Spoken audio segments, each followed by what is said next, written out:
Welcome to the Introduction to Meditation. The Journey Begins, presented by the online healing site. Forget your dream-born mortal weakness. Wake up and know that you and God are one. From the Master Teacher, Paramahansa Yogananda. This quote is interesting. I wanted to start with this quote relative to meditation because it really is at the crux of why we meditate.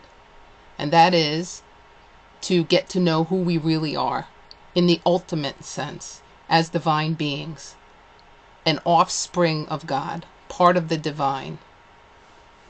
Forget about your dream-born mortal weaknesses. It also helps us to understand that the focus should not be on those things of this world. They can be considered, the things of this world, a dreamlike state, not real in the ultimate sense of who we are, right? I realized to be able to really take advantage of this sentiment, you would first have to agree that we are spirit in nature and not flesh in nature. And that's a philosophical viewpoint, but if you don't agree to that, at least for the remainder of this teaching, it's going to be hard to grasp this concept and what I believe Paramahansa Yogananda was trying to get to us. So let's keep this on the back burner. We don't need to argue about it at this point, but this is just something that may have more relevance to you after you get through the rest of this course. So what is meditation? And again, we touched upon it with that quote, which is why I'd like to start there. A vehicle to connect or commune with the divine.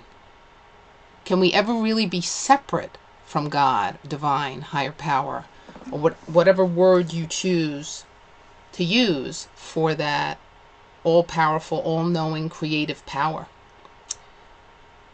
That's interesting. If you subscribe to the definition that we spoke about at the beginning of the teaching on the previous slide, you would have to say no. God and I are one. Right? God, I am a wave. God is the ocean, but I am 100% made of the same substance that God is made of. So there really is never an opportunity to be separate, yet we get so busy with the business of living that we do act as if we're disconnected. We do act from a vantage point of our lower selves or the ego self or whatever you'd like to call that. Enter meditation. Meditation is to practice the presence of the divine, spending some time with God.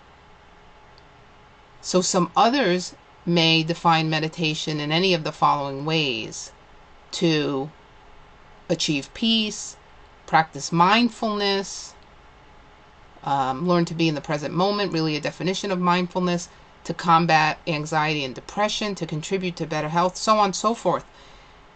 There's many reasons why people meditate, but ultimately it's to get back to ourselves, to understand ourselves, to gain clarity around who it is that we really are.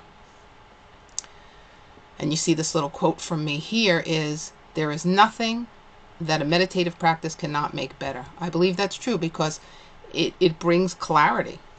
So again, like anything else, with practice, whether it be music or sports or dog training, whatever, the more we practice the presence of God, the divine, our higher power, higher consciousness, the better we get at manifesting God-like attributes in our life. That's really what it is. Why do this if it's not going to benefit us and others in some way? Just to see if we can? No, there has to be some payoff. We want to be able to live our best life. And I believe meditation is a prime vehicle for doing just that. It strips back all the noise from our lives and lets us get back to center again. The more we come from our God selves, the better all our affairs in life tend to be. Each of us has the faculty to be able to do this, to be able to practice meditation. It's as core to our being as breathing. So worry not.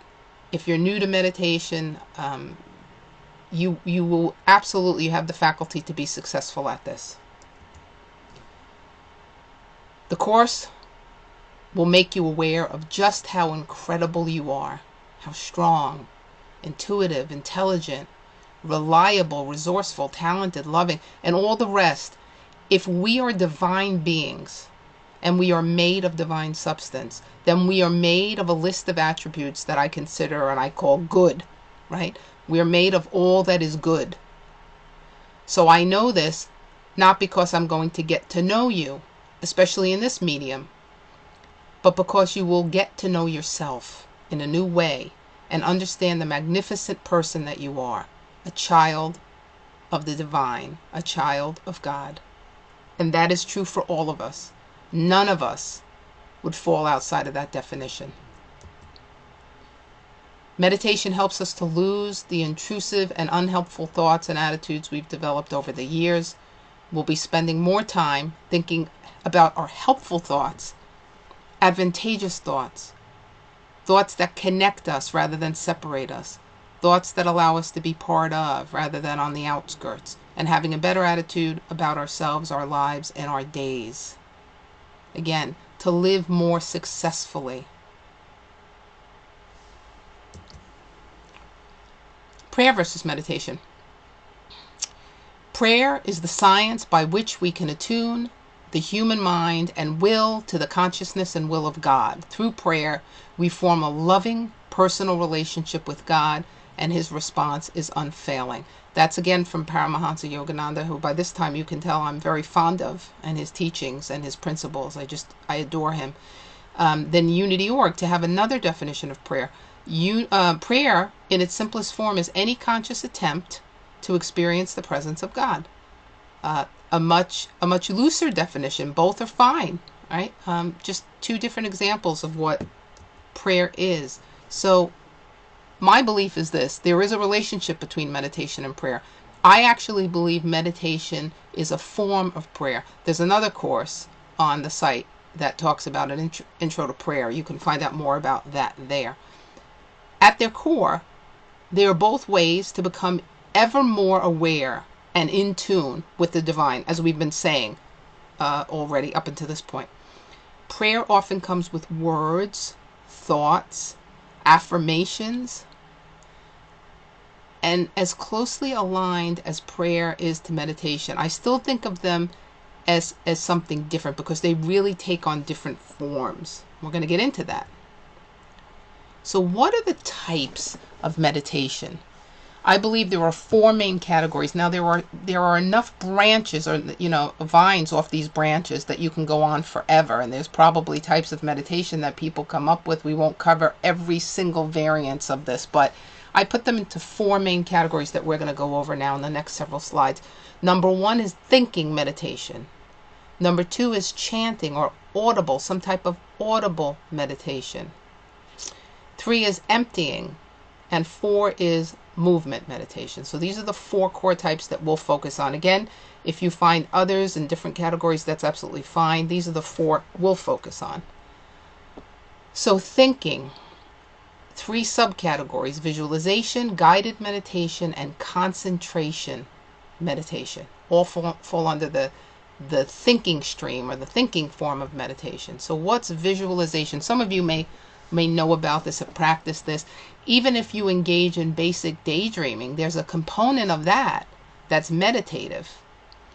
Relax and imagine a scene in your mind's eye, typically a place that's relaxing. Some people, the two most famous ones in my experience have been the beach or the mountain scene, right? But it really could be anything that's comfortable to you. I remember way back when I first started meditating 25, 30 years ago, it used to be a safe place, and my safe place was over a bridge in a corner of a room with a mattress and a lot of throw pillows that was very inviting and kind of dark. So it's really very personal. It's whatever it is to you.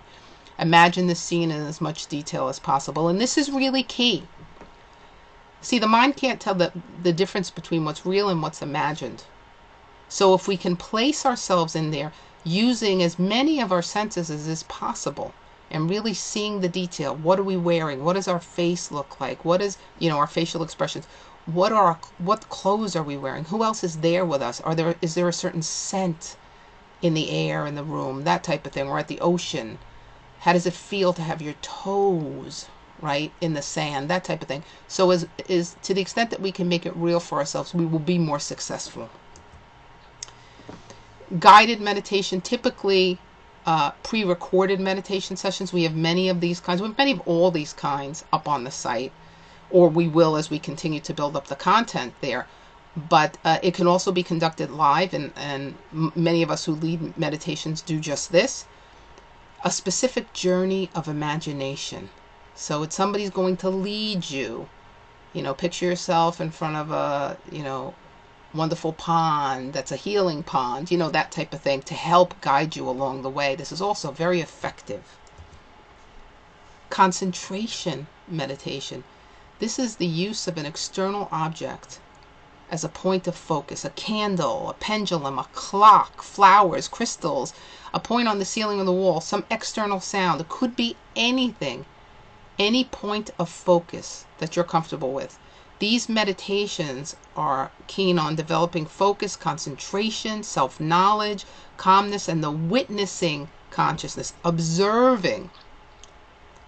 Very, very popular in the Tibetan, right? In the Tibetan traditions, to just witness the thought, witness the thing.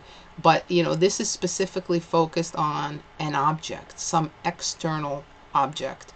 A concentration meditation could also be on the breath, and we're going to get into that as a different category. But that's also a point of concentration. The belly rising and falling, that type of thing. Okay, so we get into the second major category. And if you have any questions about any of these, just write to me online or write to me up at the site, and we'll be sure to get back to you. Chanting or audible types of meditation, and the subcategories here are mantras, song, laughter meditation, and I'm sure there are many others, but these are the three that we'll focus on. Mantras, the use of repetitive phrases or words, a particular sound, right? The classic is om, om, right? Verbally or mentally, silently to ourselves. Either one is effective.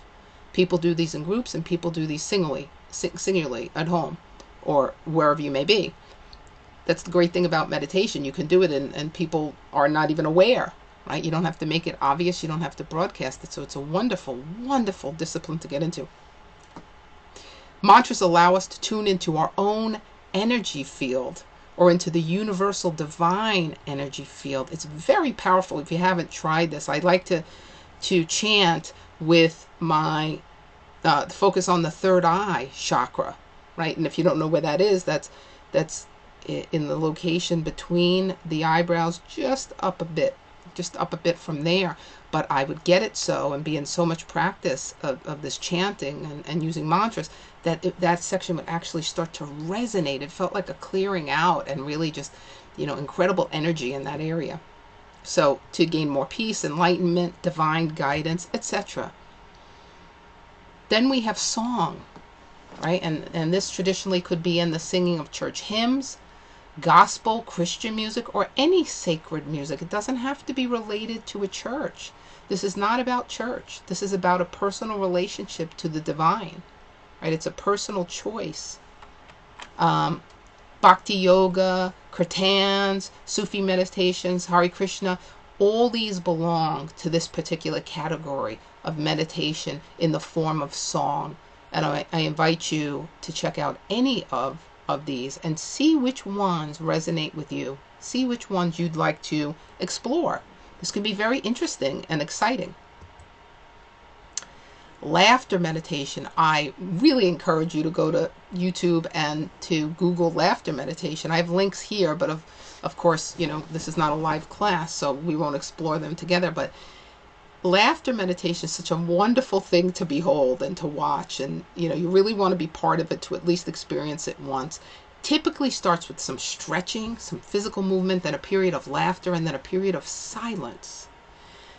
Then the act of laughing is one of those few activities that involves the most of us, body, emotion, soul. It's really such a wonderful thing that some wise soul came up with. When we laugh, we give ourselves over to the immediacy of the present moment. The worries tend to slip away. We're so involved.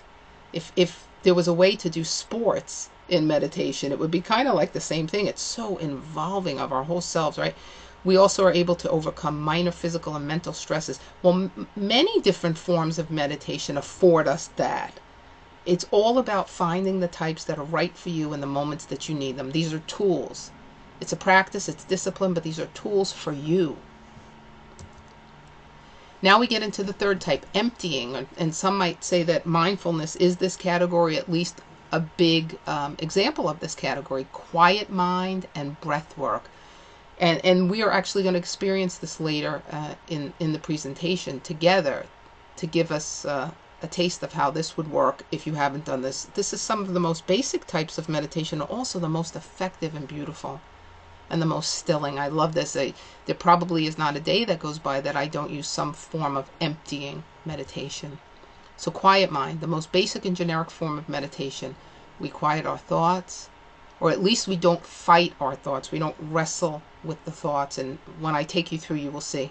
We cease focusing on problems, concerns, or challenges, and we focus on the breath. The idea is, whatever comes up, we treat these thoughts as friends, not enemies. We don't try to extinguish them. We don't try to control them. We see them as clouds passing in the sky, a once wise man said. We just let them pass on by, and we get back to our focus point, which is the breath. See, that's why it's so similar to concentration meditation. Although it's not external, it's internal. It's the breath, or specific to us. Nevertheless, some can debate whether it's internal or external as the breath goes out. Now, breath work, this is also very, very healing. Many different types of breathing exercises, especially in the practice of the various types of yoga, pranayama. All these are aimed at becoming more and more relaxed and releasing anxiety and stress and leaving room for communion with or focus on the divine presence. I remember once when I was going through a very bad time, a dear friend of mine who's very skilled in the field of yoga showed me some of the breathing exercises that she has learned, and it was just incredibly healing. It really gets the very best out of breath work and healing our body mind. It's quite incredible. Again, I invite you to take a look up on YouTube. There are some wonderful resources, and if you need any, just write to me in any of our social media forms, or up at the site, or what have you. You can find me very easily, and I'm happy to send you some recommended links on this, but I invite you to take a look. And 4, movement meditation, another one that I adore. As a former athlete, I love the practice of Tai Chi. I practice Tai Chi and certain yoga, this Hatha yoga, but certain yoga movements that I practice, and stretching every morning. I have a slip disc, and it really is so effective for keeping the pain away and for keeping me ready for the day. Body, mind, I mean, it helps the body, but it's certainly just still my mind as well. It's just phenomenal. And then there's walking and eating meditation. We'll go into each of these. So Tai Chi and Hatha yoga, these types of meditative practices are typically the ones that most of us are familiar with in the US. Many people, right, for the last 5, 10, 15 years, yoga has been so popular. People go to yoga classes. People have the yoga pants on, we know. In Hatha yoga, physical poses are used to achieve better health as well as spirituality, a wonderful practice. And Tai Chi is meditation in motion. Its objectives are similar to Hatha yoga. This is really what I fancy and what I like to do. We call these the softening exercises that start the long form or the short form, and I love to do them every morning because they're just so incredibly medicinal and helpful to me. I actually feel the difference if I don't do them for a couple of days, and that rarely, if ever, happens anymore, because it's just like brushing your teeth for me. They, of course, both originated in 2 different places, yoga from India and Tai Chi from China. However, some don't know, Tai Chi actually has its roots in yoga. So there is certainly a relationship between these two. And if you've practiced both, you'd see they invoke very similar emotions in me anyway, as I practice both each day. Walking meditation, another wonderful form of meditation. Again, if you're the type of person who at this point says, I just can't sit still, I can't sit still, I have monkey mind, some people call it monkey mind when all those thoughts are running rampant, you might want to try the practice of walking meditation. It's so wonderful as we relish the present moment and experience peace and bliss as you become, again, more aware of your divine inheritance, your divine nature. Each step taken is like a prayer of thanksgiving. It's like you kiss the ground lightly with your foot. It's done at a very light pace. They do it at Shambhala. I have Shambhala as a link up there if you want to experience this, if you're lucky enough to have a Shambhala gathering somewhere near you. But again, find a link on Walking Meditation. If you need one, write to me. I'm happy to send you some recommended ones.